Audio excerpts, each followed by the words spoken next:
नमस्कार दोस्तों, स्वागत है आप सबका आपके अपने चैनल बेसिक नॉलेज में।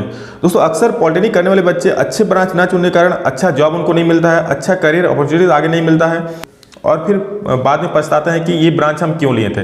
दोस्तों, आज का वीडियो इसी के बारे में है। आज हम लोग देखेंगे कि पॉलिटेक्निक में सबसे अच्छा ब्रांच कौन होता है। अच्छा ब्रांच करने का अर्थ है जिसमें जॉब आसानी से मिल जाए, जिसमें अच्छा सैलरी मिले। तो आज का वीडियो को पूरा देखिए, बिल्कुल स्किप नहीं कीजिएगा। इसमें बहुत सारी आप लोग जानकारी मिलेगी। और अगर चैनल में नए हैं तो चैनल को सब्सक्राइब कर लीजिए और बेल आइकन को प्रेस कर दीजिए ताकि इस तरह का आप लोग अच्छे नॉलेजेबल वीडियो देख पाएं और सारा इन्फॉर्मेशन टाइम पे देख पाएं। तो चलिए दोस्तों, आज के इस वीडियो को शुरू करते हैं।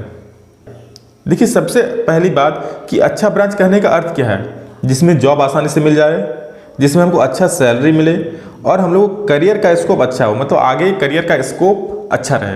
तो आज इन्हीं सब के बारे में हम लोग बात करेंगे। तो सबसे पहले हम लोग देखिए जॉब। सबसे पहले हम देखते हैं जॉब, यानी कि ऐसा कौन सा ब्रांच है जिसमें वैकेंसीज ज़्यादा रहती है, चाहे गवर्नमेंट सेक्टर हो चाहे प्राइवेट सेक्टर, दोनों में किसमें वैकेंसीज ज़्यादा रहती है। कौन सा ब्रांच है जिसमें हम लोग को सैलरी ज़्यादा मिल सकता है और कौन सा ब्रांच है जिसमें हम लोग करियर स्कोप अच्छा। तो देखिए, यही कुछ ब्रांच में हम लोग बात करते हैं। तो चलिए देख लेते हैं। तो देखिए, अगर पॉलिटेक्निक में हम लोग बेस्ट ब्रांच की बात करें तो सबसे पहले और एवरग्रीन ब्रांच वो होता है, दोस्तों आप लोग सभी को पता है, मैकेनिकल। मैकेनिकल जो है एवरग्रीन ब्रांच है और सबसे बढ़िया ब्रांच है पॉलिटेक्निक के लिए। उसके बाद हम लोग का आता है इलेक्ट्रिकल और उसके बाद सिविल। यानी कि अगर आप लोग को ये तीनों ब्रांच में से कोई ब्रांच मिलता है तो आप लोग ले सकते हैं। देखिए, हम पहले ही बता रहे हैं, कोई ब्रांच खराब नहीं होता है। हर एक ब्रांच का अपना अपना कुछ अच्छाई और कुछ बुराई होती है। तो अगर आप बताएं कि सबसे अच्छा ब्रांच कौन है, तो सबसे अच्छा आप लोग का मैकेनिकल, इलेक्ट्रिकल और सिविल।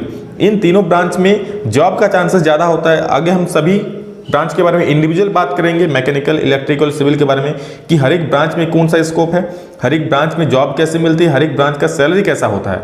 तो चलिए दोस्तों, हर एक ब्रांच के बारे में हम लोग एक एक करके देख लेते हैं।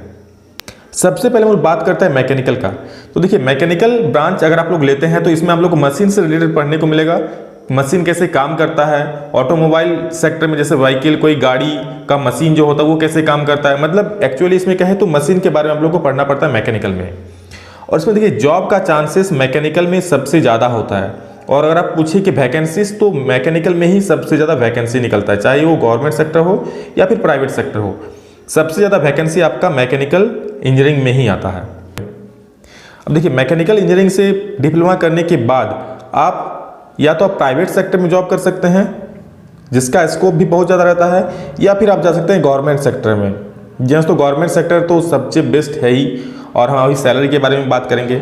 देखिए, मैकेनिकल ब्रांच में प्राइवेट में कैसे जाइएगा, या तो आपका हो सकता है कॉलेज से ही प्लेसमेंट हो जाए, जो बहुत सारी प्राइवेट कंपनीज आती है वहाँ से आपका प्लेसमेंट हो सकता है, और नहीं तो आप फिर तैयारी करके गवर्नमेंट एग्जाम क्रैक कर सकते हैं। और मैं तो आप लोग यही एडवाइस दूंगा कि गवर्नमेंट अच्छा से तैयारी कीजिए। 3 साल जो आप लोग का डिप्लोमा होता है इसमें अच्छा से पढ़ाई कीजिए, अपना ब्रांच पेपर को एकदम स्ट्रॉन्ग करिए और जो फॉर्म निकलता है गवर्नमेंट का उस भरिए और गवर्नमेंट सेक्टर में जाइए, क्योंकि इसमें बहुत ज़्यादा स्कोप होता है। जैसे तो आप लोग को बता दें, मैकेनिकल के लिए जो रेलवे जेई और एसएससी जेई का फॉर्म निकलता है उसमें आपको 50,000 प्लस सैलरी मिलता है, 50K प्लस। तो आप सोच सकते हैं कि डिप्लोमा वालों के लिए सबसे बढ़िया पोस्ट। इसके बाद मैं और एक वीडियो बनाऊंगा जिसमें बताऊंगा सबसे बढ़िया जॉब कौन कौन सा है आप लोग का डिप्लोमा वालों के लिए, उस पर हम बाद में एक वीडियो बनाएंगे। लेकिन मैकेनिकल वालों के लिए बात करते, आप लोग का जो सबसे ज़्यादा अच्छा है वो रेलवे जेई और एसएससी जेई, जिसमें वो 50K प्लस सैलरी मिलता है। प्राइवेट जॉब्स में भी आपको सैलरी मिलता है जिसमें आपको 15 से 20 के स्टार्टिंग होता है, 15 to 20 के स्टार्टिंग होता है प्राइवेट जॉब में मैकेनिकल के लिए। इसके आसपास एवरेज हम बोल रहे हैं, किसी में कुछ कम भी होता है और कोई अच्छा कंपनी होता है तो कुछ ज़्यादा होता है। तो ये हो गया मैकेनिकल का बात। मैकेनिकल में जॉब का चांसेस सबसे ज़्यादा होता है क्योंकि इसका वैकेंसीज हर एक कंपनी में कुछ ना कुछ करके निकलती रहती है, और इसीलिए मैकेनिकल ब्रांच को क्या एवरग्रीन ब्रांच कहा जाता है। ठीक है, मैकेनिकल को एवरग्रीन ब्रांच कहा जाता है। तो चलिए अब हम लोग देख लेते हैं इलेक्ट्रिकल इंजीनियरिंग के बारे में। देखिए, इलेक्ट्रिकल इंजीनियरिंग अगर आप लोग इलेक्ट्रिकल से डिप्लोमा करते हैं तो आप लोग इसमें इलेक्ट्रिकल से रिलेटेड पढ़ाई करना पड़ता है। जो इंडस्ट्रीज़ में जो इलेक्ट्रिकल वायरिंग होता है, इलेक्ट्रिकल से संबंधित जो मशीनें होती है, उन सब में आप लोग को काम करना पड़ता है। मतलब एक्चुअली आपको इसमें इलेक्ट्रिकल से संबंधित काम करना पड़ता है। इसमें जॉब का चांसेस बिल्कुल मैकेनिकल के बराबर ही है। इसमें भी आपको एसएससी जेई, रेलवे जेई और जितना सारा कंपनी से सभी में कुछ ना कुछ करके फॉर्म निकलता रहता है। मतलब इसमें भी जितना मैकेनिकल में चांसेस है उतना ही इसमें भी चांसेस है जॉब पाने का। इसमें आप प्राइवेट सेक्टर का बात कीजिएगा तो भी वही है, और गवर्नमेंट सेक्टर का बात कीजिएगा तो भी सेम मैकेनिकल का जैसा हम बताएं वैसा ही। प्राइवेट सेक्टर में आप कैंपस प्लेसमेंट के द्वारा पहले जा सकते हैं। अगर कैंपस में नहीं होता है तो आप आप दूसरे कंपनीज में जाके इंटरव्यू दे सकते हैं, और अगर उसमें भी आपका नहीं होता है तो आप सबसे बढ़िया है तैयारी कीजिए 3 साल और गवर्नमेंट एग्जाम को क्रैक करके एक गवर्नमेंट जॉब में जाइए, सबसे बेस्ट होता है।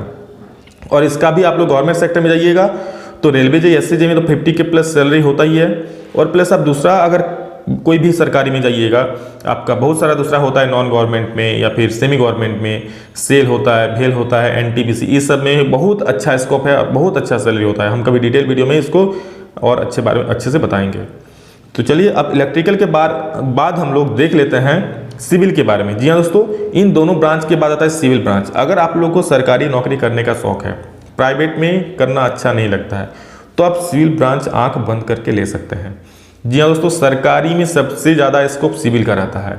चाहे आप रेलवे JEE का बात कीजिए, चाहे आप SSC JEE में तो भरमार रहता है सिविल के वैकेंसीज का, बहुत ज़्यादा रहता है सिविल। और जितना सारा आपका स्टेट गवर्नमेंट इंजीनियरिंग का जो रहता है, स्टेट गवर्नमेंट का जो डिप्लोमा इंजीनियर का, जूनियर इंजीनियर का फॉर्म निकलता है, उसमें भी सिविल का भरा हुआ रहता है। तो अगर आप लोग सोचें कि हमको गवर्नमेंट में ही जॉब करना है तो आप आंख बंद करके सिविल ले लीजिए।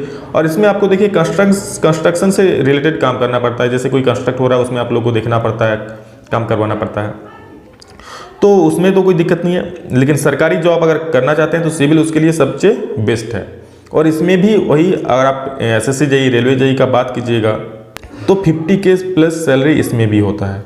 जी हाँ दोस्तों, और आप लोग को बता दें सिविल इंजीनियरिंग में जो SSC JEE का फॉर्म निकलता है, SSC JEE जो JEE में सबसे बड़ा होता है, रेलवे JEE और SSC JEE, तो SSC JEE इसमें सिविल का बहुत सबसे ज़्यादा पोस्ट होता है। ठीक है, और देखिए इसमें प्राइवेट सेक्टर में थोड़ा कम चांसेस है, प्राइवेट सेक्टर में सिविल का उतना स्कोप नहीं है, हम पहले ही बता दे रहे हैं। स्कोप है लेकिन मैकेनिकल और इलेक्ट्रिकल का जितना है उससे सिविल का थोड़ा कम स्कोप है। ठीक है, तो ये जो 3 ब्रांच आप लोग को हम बता दिए, मैकेनिकल, इलेक्ट्रिकल और सिविल, तो ये जो 3 ब्रांच हम आप लोग को बता दिए, मैकेनिकल, इलेक्ट्रिकल और सिविल, ये डिप्लोमा के लिए सबसे बेस्ट ब्रांच है। अगर आप लोगों को कुछ समझ में नहीं आ रहा है कौन सा ब्रांच लें, तो आप पहले मैकेनिकल के लिए जा सकते हैं, मैकेनिकल नहीं मिला तो इलेक्ट्रिकल ले सकते हैं, इलेक्ट्रिकल नहीं मिला तो सिविल ले सकते हैं। ठीक है, अपने कॉलेज के हिसाब से आप कौन सा कॉलेज लेना चाहते हैं उसके हिसाब से आप लोग ले सकते हैं। और एक चीज़ मैं आप लोग बता दूँ, देखिए इन तो हो गया सबसे बेस्ट ब्रांच। अब आप लोग का चॉइस भी डिपेंड करता है कि आपको कौन सा ब्रांच अच्छा लगता है। ऐसा नहीं कि मैकेनिकल अच्छा है तो मैकेनिकल ही हम ले लें, नहीं, आपको इंटरेस्ट किस में है ये सबसे बड़ा डिपेंड करता है। आपका इंटरेस्ट जिसमें होगा उसमें आप जॉब आसानी से पा जाइएगा, आपका इंटरेस्ट जिसमें होगा उसमें आप जॉब आसानी से पा जाइएगा, क्योंकि आपका उसमें इंटरेस्ट है। आप पढ़िएगा तो बोरिंग नहीं लगेगा, आप जाके कहीं जॉब भी मिलता है तो जॉब आसानी से कर लीजिएगा, क्योंकि उस सब्जेक्ट में आपका इंटरेस्ट है, उस ब्रांच में आपका इंटरेस्ट है।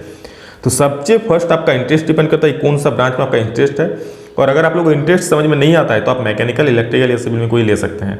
और ऐसे मैं पहले ही कह दूँ, कोई ब्रांच खराब नहीं होता है, आप माइनिंग भी ले सकते हैं, ऑटोमोबाइल भी ले सकते हैं, माइनिंग का भी अच्छा माइनिंग में स्कोप है। तो हम बता दिए 3 ब्रांच जो था बेस्ट ब्रांच पॉलिटेक्निक के लिए, आप लोग इन ब्रांच के साथ जा सकते हैं। और उससे ज़्यादा आप लोग का चॉइस डिपेंड करता है कि आपका इंटरेस्ट किस में है। दोस्तों आशा करते हैं आज के इस वीडियो से आप लोग को बहुत सारी जानकारी मिली होगी। और चलिए आज के लिए इतना ही, नेक्स्ट वीडियो में जल्द आप लोग से मिलते हैं। वीडियो को अच्छा लगा तो वीडियो को लाइक कर दीजिए और अपने दोस्तों को शेयर जरूर कीजिए, जो डिप्लोमा करने वाले हैं उन लोगों के साथ। तो चलिए आज के लिए इतना ही, नेक्स्ट वीडियो में जल्द आप लोग से मिलते हैं, तब तक के लिए जय हिंद, वंदे मातरम।